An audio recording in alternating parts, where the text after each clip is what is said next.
আজ আমি আপনাদের শোনাবো এমন এক গল্প যা আমাদের সবার পিতা, প্রথম মানুষ, প্রথম নবী হজরত আদম আলাইহিসসালামের শেষ মুহূর্তের গল্প।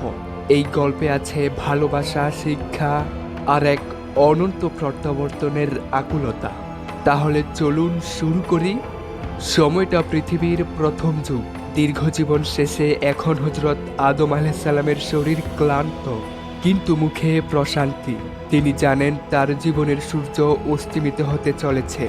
এমন এক সময় যখন চারপাশে নীরবতা আর হৃদয়ের গভীরে একটিমাত্র ইচ্ছা জাগে। তিনি মৃদু কণ্ঠে সন্তানদের বলেন, হে আমার সন্তানরা, আমার জান্নাতের ফল খেতে ইচ্ছা করছে। সন্তানরা একে অপরের দিকে তাকালো। তাদের চোখে ছিল ভালোবাসা, দায়িত্ব আর এক অজানা শঙ্কা। তারা বলল, আমরা যাই, পিতার জন্য জান্নাতের ফল খুঁজে আনি। তারা বেরিয়ে পড়ল সেই ফলের সন্ধানে।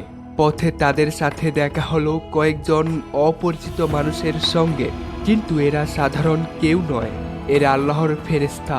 তাদের হাতে ছিল কাফন, সুগন্ধি আর কুড়াল বেলসা। ফেরেশতারা জিজ্ঞেস করল, হে আদমের সন্তানরা, কোথায় যাচ্ছ? তারা বলল, আমাদের পিতা অসুস্থ, জান্নাতের ফল খেতে চেয়েছেন। তখন ফেরেশতারা শান্ত কণ্ঠে বলল, ফিরে যাও, তোমাদের পিতার মৃত্যু হয়েছে। ওদিকে হাওয়া আলাইহিস সালাম ফেরেশতাদের ছিনে ফেললেন। তিনি কেঁপে উঠলেন এবং বললেন, তোমরা আমার কাছ থেকে দূরে যাও, আমি আগেও তোমাদের কারণে বিপদে পড়েছিলাম। ফেরেশতারা আদম আলাইহিস সালামের রূহ কবজ করলেন। আকাশ ভরা নূর ছড়িয়ে পড়ল। মাটির পৃথিবীতে তখন প্রথমবার একজন মানুষ মৃত্যুবরণ করলেন, কিন্তু সেটি ছিল মর্যাদার। আল্লাহর আদেশে ফেরেশতাদের হাতে। ফেরেশতারা তাকে গোসল করালেন, পরালেন সাদা কাফন, সুগন্ধি লাগালেন তার দেহে।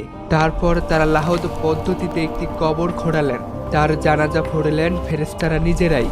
নম্রতা ও শ্রদ্ধায় তাকে মাটিতে শুইয়ে দিলেন। তারপর কাঁচা ইট দিয়ে ঢেকে দিলেন কবরের মুখ। অবশেষে ফেরেশতারা বললেন, হে আদমের সন্তানরা, এটাই তোমাদের জন্য সুন্নাত। এভাবে পৃথিবীতে প্রথম জানাজা, প্রথম দাফন আর প্রথম বিদায় সম্পূর্ণ হলো। এরপর বছর ঘুরে গেল। এরপর 1 বছর পর প্রিয় স্ত্রী হজরত হাওয়া আলাইহিস সালাম পৃথিবী থেকে বিদায় নিলেন। ইতিহাসের মধ্যেও মতভিন্নতা আছে। হজরত আদম আলাইহিস সালামকে কোথায় দাফন করা হয়েছিল? কেউ বলেন সেই পাহাড়েই যেখানে তাকে নামানো হয়েছিল পৃথিবীতে। কেউ বলেন মক্কার জাবাল আর কুবাইস পাহাড়ে, আবার কেউ বলেন বাইতুল মুকাদ্দাসে। কিন্তু যাই হোক, সত্য একটাই, তিনি পৃথিবীতে প্রথম মানুষ, প্রথম নবী।